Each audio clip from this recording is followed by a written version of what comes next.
Balka Suman arrest tension వాతావరణంలో remand అయింది. Remand అనంతరం 14 రోజులు ఆదిలాబాద్ జైలుకు రిమాండ్ పంపించిన పరిస్థితి చాలా క్లియర్గా ఈరోజు చర్చోపచర్చలు జరిగిన తర్వాత అడ్వకేట్లు కొన్ని ప్రధానమైన అంశాలు చెప్పే ప్రయత్నం చేశారు.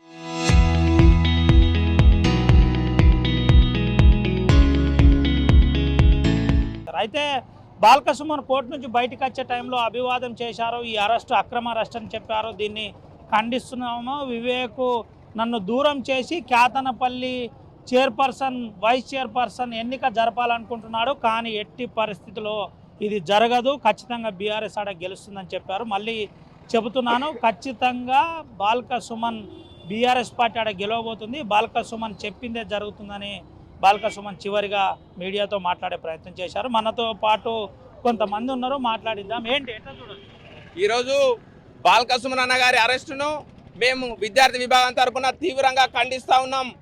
అయ్యా కొడుకులు ఈరోజు 2 రోజుల డ్రామాకు తెరలేపిరు. 2 రోజులు కాదు, 2 నెలల డ్రామా తెరలేపినా కూడా క్యాతనపల్లి మీకు కైవసం చేసుకోలేరని మిమ్మల్ని హెచ్చరిస్తూ ఉన్నాము. ఎందుకంటే కోరం లేకున్నా కూడా ఇవాళ మొత్తం రేపు విద్యార్థి విభాగం తరఫున మరియు పార్టీ విభాగం తరఫున జిల్లా మొత్తం కూడా బంద్కు పిలుపునిస్తున్నాం. ఎక్కడికక్కడ జాతీయ రహదారులు దిగ్బంధం చేస్తున్నాం. వివేక్ గారి దిష్టి బొమ్మలు దహనం కూడా ప్లాన్ చేస్తున్నాం. ఎట్టి పరిస్థితుల్లో రేపు మీరు అనుకుంటున్నారు ఇట్లాంటి జైలు బాల్క సుమన్ కొత్త కాదు, ఇట్లాంటి కేసులు కొత్త కాదు. బాల్క సుమన్కు జైలు అంటే పుట్టినీళ్ళు లాంటి ఉద్యమంలో ఎన్ని వందల కేసులు పెట్టుకున్నాడు. మీరేదో పోలీసు వాళ్ళని వాళ్ళ ఇంటి మీదకి పంపి 100 మందిని పంపి కార్యకర్తలను భయపెట్టించి ఇంట్లోకి పోయి ఎత్తుకచ్చుడు అనుకుంటున్నారా? దేనికి కూడా భయపడని మీకు తెలియజేస్తున్నాం. ఒకే ఒక Kyathanpalli municipal chairman vice chairman ఎన్నిక గురించి వాళ్ళు అక్రమంగా చేసి గుండాలతోని, కాంగ్రెస్ గుండాలతోని, పోలీస్ జులుంతోని ఇవాళ అధికారం తీసుకోవాలని ప్రయత్నిస్తారు. ఇది అక్రమం. రేపు బంద్ పిలిపియడం జరిగింది. పార్టీ శ్రేణులంతా ప్రజలంతా రోడ్ల మీదకి వచ్చి ఈ యొక్క అక్రమాన్ని ఖండించడం అవుతున్నాం. ఇవాళ వివేక్ పేరు కాదనేది అవివేకాన్ని పెట్టుకుంటే బాగుంటుంది. నిన్ను ప్రజలు గెలిపిస్తే మంత్రి పదవి ఇస్తే నాకు అరెస్టుకు సంబంధం లేదు. వివేక్ కాన్వాయ్ పై రాళ్ళు రోవడం వల్లనే పోలీసులు అవును సీసీ ఫుటేజీలు వాళ్ళకు ఉన్నాయి కదా. మా కౌన్సిలర్ రాళ్ళు ఎవరు సిరీలో ఫుటేజీలు బట్టి అరెస్ట్ చేయాలి. లేని కూడా అరెస్ట్ చేసి అక్రమంగా సుమన్ గారిని జైలు పంపి చైర్మన్ గిరి సాధించుకోవాలని ప్రయత్నం చేస్తున్నారు. ఇవాళ మంత్రి పదవి ఇస్తే మంత్రి పదవి పనులు చేయక కంత్రి పనులు చేస్తుండు ఈ వివేక్ కాదు అవివేక్ గారు. ఇట్లాంటి ప్రజలందరూ ఖండించాలి. ప్రజాస్వామ్యవాదులందరూ రేపు రోడ్డు మీదకి వచ్చి దీన్ని నిరసన తెలియాలని మేము కోరుకుంటున్నాం. ఇది పరిస్థితి ఒకసారి చూపెట్టచ్చు. కోర్టు వద్ద బాల్క సుమన్ను నేరుగా జైలుకు ఇక్కడ నుంచి నేరుగా జైలుకు తరలించారు. అయినా జనాలు ఇక్కడ ఉన్న పరిస్థితి, బీఆర్ఎస్ శ్రేణులు ఎక్కువ సంఖ్యలో ఇక్కడికి చేరుకున్న పరిస్థితి కనబడింది. మొత్తానికి బాల్క సుమన్ రిమాండ్ విజయవంతంగా పోలీసులు పూర్తి చేశారు. 14 రోజులు రిమాండ్ చేసిన పరిస్థితి. 14 రోజుల రిమాండ్ తర్వాత బాల్క సుమన్ను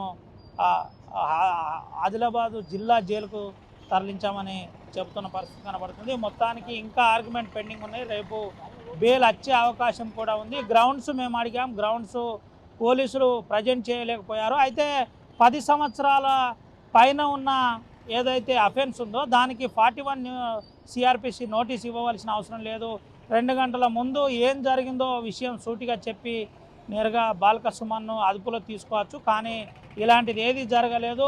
ఫండమెంటల్ రైట్స్ ప్రకారం ఫాలో కాలేదు. సుప్రీంకోర్టు గైడ్లైన్స్ ప్రకారం అరెస్టు అంశంలో సుప్రీంకోర్టు గైడ్లైన్స్ పాటించలేదని అడ్వకేట్లు ఆరోపిస్తున్న పరిస్థితి కనబడుతుంది. ఏది ఏమైనప్పటికీ ఈ అరెస్టును మేము కూడా వ్యతిరేకిస్తున్నాం. ఒక అరెస్టు ఈ విధంగా ఉంటుందని మేము అనుకోలేదు అని చెప్తున్న పరిస్థితి.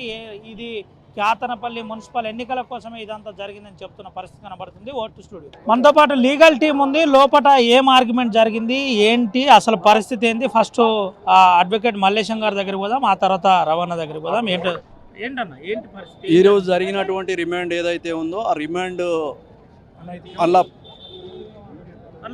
అందులో రిమాండ్ ఏదైతే ఉందో రిమాండ్ బిఫోర్ 2 అవర్స్ బిఫోరు ఎందుకు అరెస్ట్ చేస్తున్నారు, ఏ విధంగా అరెస్ట్ చేస్తున్నారు, దానికి సంబంధించినటువంటి కాగితాలు మొత్తం మనకు అక్యూడ్కు సప్లై చేసిన తర్వాత అంటే ఇచ్చిన తర్వాత గ్రౌండ్స్ ఫర్ అరెస్ట్ అవన్నీ ఇచ్చిన తర్వాత రిమాండ్ చేయాలి. Those are mandatory provisions procedure the police not followed. మేము అందులో ఏదైతే ఉన్నదో రిమాండ్ రిజెక్ట్ చేయమనే పిటిషన్ వేసినామో ఇక్కడికి వచ్చేసిన తర్వాత డిస్ట్రిక్ట్ కోర్టులో రవీంద్రరావు గారు, రాజేష్ గౌడ్, చిట్ల Ramesh, myself, J&T Wakalat, as well as the Rajukumar Bhimaram advocate is also J&T Wakalat filed on behalf of the all accused. అదిలో ఏదైతే ఉందో వాళ్ళు ఇప్పుడు చెప్పినటువంటిది ఏదైతే ఉందో అరెస్టే చెల్లదు అని మేము దాని మీద హైకోర్టులో పిటిషన్ రేపు వేయడానికి మేము రెడీగా ఉన్నాం. ఏంటి సార్ అంటే ఈ రోజు ఏమన్నా బెయిల్ అడిగే ప్రయత్నం చేసిరా? మేము బెయిల్ కోసం అనేది అరెస్టు చెల్లదు కాబట్టి ఇట్స్ డీమ్డ్ టు బి ఆయనను వాలంటీర్గా అందరినీ వదిలిపెట్టాలనేది మా ప్రేయర్. అది నేను అడిగాం. చెప్పండి ఏంటి అంటే మీకు ఈ గ్రౌండ్స్ కనబడ్డాయి? ఎందుకు బెయిల్ ఈరోజు రిజెక్షన్ చేయవలసి వచ్చింది? ఎందుకు వాళ్ళు ఏదైతే క్రైమ్ నెంబర్ 40/2026లో వాళ్ళు చెప్పిన ప్రధానమైన గ్రౌండ్స్ ఏంటి? పోలీసు వాళ్ళు చెప్పిన ప్రధానమైన గ్రౌండ్ ఏంటంటే నాన్ బెయిలబుల్ అఫెన్స్, అది మోర్ దెన్ 10 years కన్విక్షన్ ఉంది కాబట్టి అరెస్ట్ చేయమని వాళ్ళు రిక్వెస్ట్ పెట్టారు. మేము ఏదైతే ఉందో లీగల్ ప్రకారము 2 గంటల ముందు కనీసం ముద్దాయికి వారికి ఉన్న అరెస్ట్ చేయడానికి కారణాలు కానీ మరియు పార్ట్ వన్ షేర్ అంటే 10 సంవత్సరాల పైన పడ్డ వాటికి ఇవ్వాల్సిన అవసరం లేదనేది ఒకటి అర్నేష్ వర్సెస్ బీహార్ జడ్జిమెంట్ ఉంది కాబట్టి దాని ప్రకారం కాకుండా అసలు అరెస్ట్ చేయడానికి కారణం ఏదో ముందే తెలియజేయాలి ముద్దాయికి. అది ఫండమెంటల్ రైట్ అది. కానీ ఇక్కడ ఏమైందంటే కోర్టుకు తీసుకొచ్చిన తర్వాత అరెస్టుకు కారణం చెప్పడం జరిగింది. అట్లా కాకుండా అది ఇల్లీగల్ అరెస్ట్ అని చెప్పేసి మేము వాదించాము. కోర్టు వారు మా వాదాలు నిర్వహించిన తర్వాత 3 మార్చి వరకు ఆయన రిమాండ్ చేసిన జరిగింది. 10 సంవత్సరాల పైన ఉన్న ఒక అఫెన్స్ ఉంది కాబట్టి ఇక్కడ రిలీజ్ చేయడం సాధ్యం కాలేదు. అది జిల్లా కోర్టు నుంచి బెయిల్ తీసుకునే సెక్షన్స్ ఉన్నాయి కావున వారిని అరెస్ట్ చేసి జైలు తరలించడం జరిగింది. కానీ ఏది ఏమైనా కూడా ఇలాంటి అరెస్టులు అనైతికం, అధర్మం. ఇది ఎప్పటికైనా ఇది ఏ గవర్నమెంట్ ఉన్నా ఇట్లా చేయకూడదు.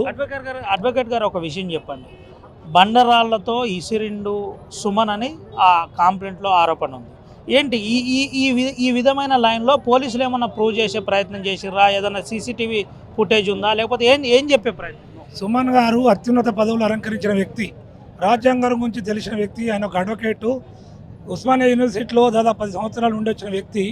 తను రాళ్ళు రువ్వాల్సినంత తక్కువ స్థాయి మనిషి కాదు.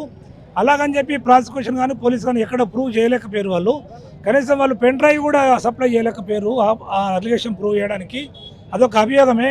అదేమన్నా అంటే ట్రయల్లో చూసుకుందామని చెప్పి వాళ్ళు తప్పించుకోవడం జరిగింది పోలీసు వాళ్ళు. ఇది తేలాలంటే ఎట్లా మనకు తెలుసు సంవత్సరాలు పడుతుంది. కావున ఇది ఒక అభియోగం. ఎట్టకేలకు కేతన్పల్లి మున్సిపల్ కౌన్సిల్ తీర్మానం అయ్యేంత వరకు సుమన్ను దూరం పెట్టాలనే ఒక దురాలోచనతో గవర్నమెంట్ వారు ఆయన జైలు పంపడం జరిగిందనేది ప్రజలందరూ గమనించారు, అందరికీ తెలిసేది. ఇది పరిస్థితి. దూరం పెట్టే కుట్ర చేస్తున్నారని చెబుతున్న పరిస్థితి. ప్రూవ్ చేయలేకపోయిన పోలీసులు ఎక్కడ? అసలు ఇది అనాయక అరెస్ట్గా మేము ఒక అడ్వకేట్గా భావిస్తున్నాం అని చెబుతున్న పరిస్థితి కనబడుతుంది. స్టూడియో కోర్టు వారు 14 days రిమాండ్ చేశారు. 14 days. ఏ గ్రౌండ్స్ మీద చర్చ జరిగింది సార్ లోపల? గ్రౌండ్స్ ఆఫ్ అరెస్ట్ ప్రాపర్గా చెప్పలేదు. ప్లస్ స్పెసిఫిక్గా బాల్క సుమన్ గారి మీద స్పెసిఫిక్ అలిగేషన్స్ లేవు. ఎక్కడ కూడా ఎంటైర్ రిమాండ్ రిపోర్ట్లో కూడా అతను రాళ్ళు రువ్వాడు, ఎంకరేజ్ చేశాడు, ఇన్స్టిగేట్ చేశాడు, ఇవన్నీ ఏమీ లేవు. కాబట్టి అతనికి అప్లికేబుల్ కాదు, అతనికి రిమాండ్ తీసుకోవద్దని చెప్పేసి డిఫెన్స్ వాళ్ళు ఆర్గ్యూ చేశారు లెంతి. బట్ ఆయన ప్రజెన్స్ అనేది ఉంది అడ్మిటెడ్లీ. రిమైనింగ్ విషయాలు చార్జ్ షీట్లో ఎంటైర్ ఫుల్ ఇన్వెస్టిగేషన్ కంప్లీట్ అయిన తర్వాత చూస్తామని చెప్పారు వాళ్ళు. దాన్ని వాళ్ళు కోర్టు వారు కన్సిడర్ చేసి 14 days రిమాండ్ విధించారు.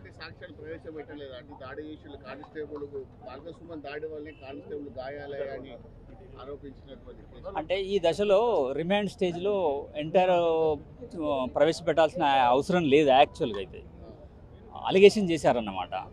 కాకపోతే అందులో స్పెసిఫిక్గా లేవు అని చెప్పి పాయింట్ తీసుకున్నారు. ప్లస్ 15 minutes బ్యాకే అరెస్ట్ చూపించారు, అరెస్ట్ సంతకం తీసుకున్నారు, పేపర్స్ ఇచ్చారు, పెన్ డ్రైవ్ ఇవ్వలేదు. Entire documents based on which the prosecution is relied has to be submit before the accused. So that అది కాంప్లీట్ చేయలేదు. సుప్రీంకోర్టు జడ్జిమెంట్స్ ఫాలో కాలేదు కాబట్టి తీసుకోవద్దని చెప్పి వాళ్ళు చాలా స్ట్రాంగ్గా డిఫెండ్ చేశారు. చేయాలి 2 hours ముందని అని చెప్పేసి. బట్ కోర్టు కన్సిడర్ చేయలేదు, ఫైనల్గా రిమాండ్ చేశారు. ఇది ట్రైబల్ బై సెషన్స్ కోర్ట్ ఇది. సో రేపు ఫైల్ చేస్తే ప్రాబబ్లీ ఇట్ విల్ ఒక 3 daysలో 2-3 daysలో బెంచ్కి వస్తుంది. And depend on merits it will be decide. ఒకవేళ ఇప్పుడు మన అక్యూజ్డ్ పర్సన్ ఏమన్నా డిఫెన్స్ ఇక్కడ ఉన్నటువంటి పోలీసులు కావాలని కేసు పెట్ట దాని మీద కోర్టుకి వెళ్తే తిరిగి ఏమైనా చర్యలు తీసుకునే అవకాశం ఉంటుంది అధికారుల పైన? అంటే ష్యూర్ తప్పకుండా వీళ్ళు ఈ గ్రౌండ్స్ తీసుకునే అవకాశం ఉంటుంది. గ్రౌండ్స్ ఆఫ్ అరెస్ట్ ప్రాపర్గా చెప్పలేదు, సుప్రీంకోర్టు జడ్జిమెంట్స్ ఫాలో కావాలంటే డెఫినెట్గా కోర్టు చూస్తారు. అందులో పోలీస్ ఆఫీసర్లు కానీ మేజిస్ట్రేట్ పైన కానీ అందరిపైన కూడా చర్య తీసుకునే అవకాశం ఉంటుంది if it is found correct. ఏంటి సార్ ఏదో పెన్ డ్రైవ్ అనే చర్చ జరుగుతుంది, ఏంది పెన్ డ్రైవ్ ఏంటి? అంటే వాళ్ళు ఫొటోస్ కొన్ని సబ్మిట్ చేశారు along with remand report. So photos అనేది ఎలక్ట్రానిక్ ఎవిడెన్స్ కాబట్టి అది సీడీలో కానీ పెన్ డ్రైవ్లో కానీ కోర్టుకు సబ్మిట్ చేయాలి. సేమ్ కాపీ అక్యూజ్డ్ వాళ్ళకు కూడా ఇవ్వాలి. అది సప్లై చేయలేదు కాబట్టి వెంటనే తెప్పించి ఇవ్వడం జరిగింది. ఇవ్వండి ప్రజెంట్ చేశారు. చరిత్ర సృష్టించినోడు ఇప్పుడు ఆ చరిత్రని తిరగరాయబోతున్నాడు. అబద్ధాల గోడల్ని బద్దలు కొట్టి నిజాలను రాగా మీ ముందుంచబోతున్నాడు. నిజమైన వార్తల కోసం వెంటనే డౌన్లోడ్ చేసుకోండి రా యాప్ని.